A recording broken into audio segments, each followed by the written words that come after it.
Hi everyone, this is Randy from Gluten Free Nation, and guess what?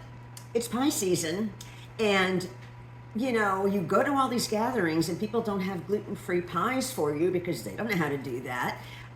So I'm going to show you a super easy way to do this, and it involves using one of our ready-to-bake gluten-free pie crusts, and we're going to make a pumpkin pie.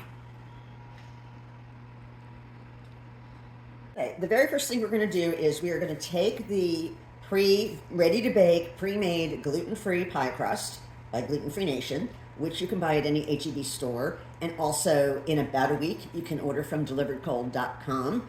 They'll send you the pie crust frozen, and this is what you do. So I take it out of the wrapper. It's frozen. You do not have to defrost it. Don't defrost it. So because gluten-free flours do not brown as well as wheat flours, I like to do a little itty-bitty egg wash on the rim here of the pie crust because I want my pie crust to be looking like it's really baked, and you don't want your crust to be kind of on the whitish side. So if you do a little egg wash, which is nothing more than a scrambled egg with a little tiny bit of water in it, you take a pastry brush, you go like this, and this will enable your crust to be nice and brown like any other pie. And the reason we do this again is because the gluten-free flours don't brown quite as well. Okay, so we've got that. And we are going to do what we call blind baking. It's raw, it's frozen. We want it to be a little toasty. We're going to put it in the oven at 350 degrees for 10 minutes. Here we go. Okay, so while our pie crust is getting a little toasty in the oven for about 10 minutes at 350 degrees, I'm going to mix together the dry ingredients. And by the way, one of the great things about a pumpkin pie is you don't need a mixer. It's easy. Don't complicate your life with all this other apple pies and stuff, because this is really easy. So you're going to take 3/4 cup of sugar. Then to that I'm going to add half a teaspoon of salt.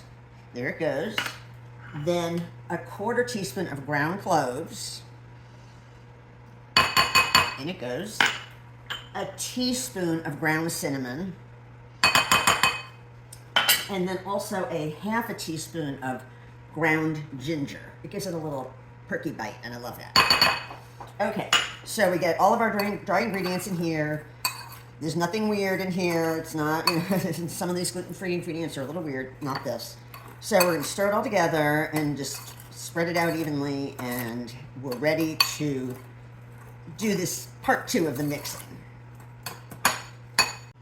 Okay, get 2 eggs out of the refrigerator and a mixing bowl, and it's really helpful if your mixing bowl has a little spout because you're going to pour the filling out later.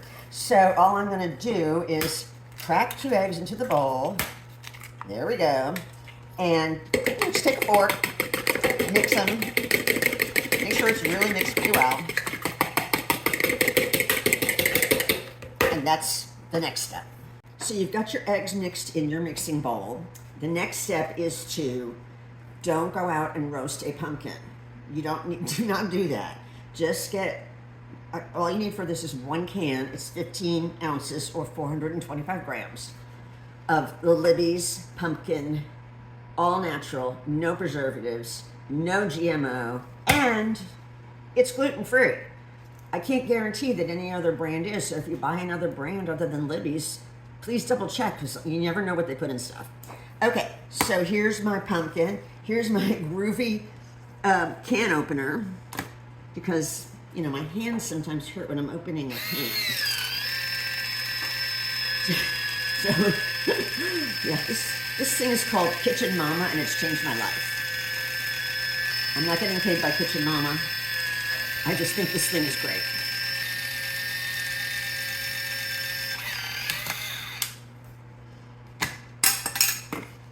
How great is that? Okay, so what we're now going to do is scoop in your gluten-free, non-GMO, ready to go pumpkin filling. 1 can. I'm going to scoop it all out of there. And get it all in. I'm going to mix it. going to start mixing, but I am also then going to add, in the next step, all of the dry ingredients that we pre-mixed. Okay, you've got your pumpkin in the bowl. You're mixing it up with your already beaten eggs. This is so easy. You don't need a mixer. Don't worry about it. So then you're going to add your pre-mixed dry ingredients. The sugar, the salt, the ground ginger, the ground cinnamon, the ground cloves, and I think that's probably it. So in it goes. And we're going to stir this all together. Very nice. This is your filling. Okay. Timer's going off. The pie crust looks nice and brown, so I'm just going to turn that little timer off, and I'm going to take the little pre-baked, slightly pre-browned pie crust out of the oven. How does that look? Okay, next step is adding 1 can of evaporated milk. This is 12 fluid ounces. I had to shake it up really good, so I shook it and I already opened the can, and now I'm going to add it to what we already have in the bowl. And add a little bit at a time, you know, just to make it easier to get everything really well distributed.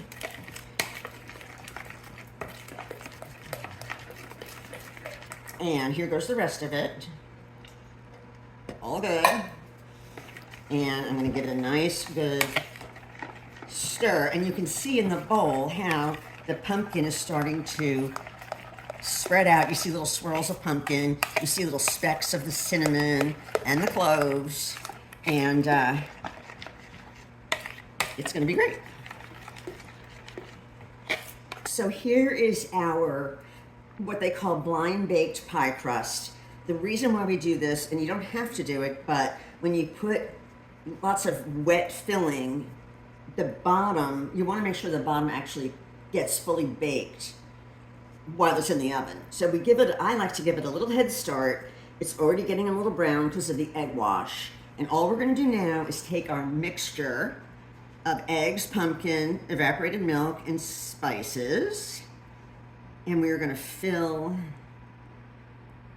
This is where the spout comes in very handy. Don't overfill it. Just get it right to the line there. How about that? And you might even have enough for like another pie. So we're ready to go in the oven. By the way, the entire recipe is on the Libby's can of pumpkin.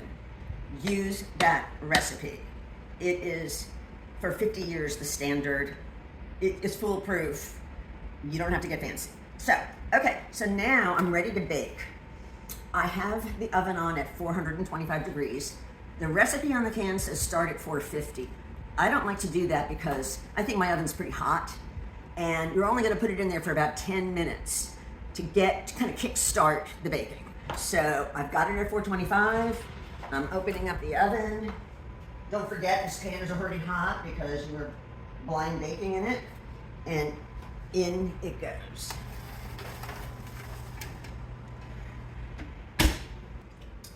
The pie and the pie filling is on a pan.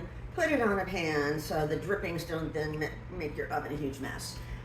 It's been in there for about 10 minutes. It's starting to, get ready to congeal. So what we are going to do is we are going to now move it from the 425 oven to the 350 oven.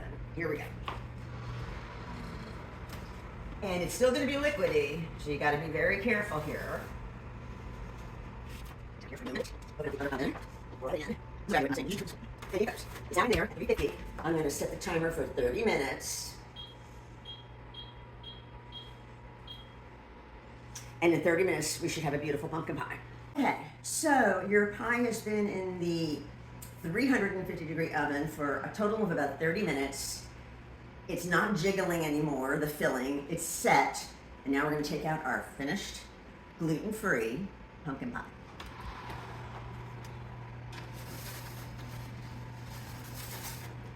And there you go.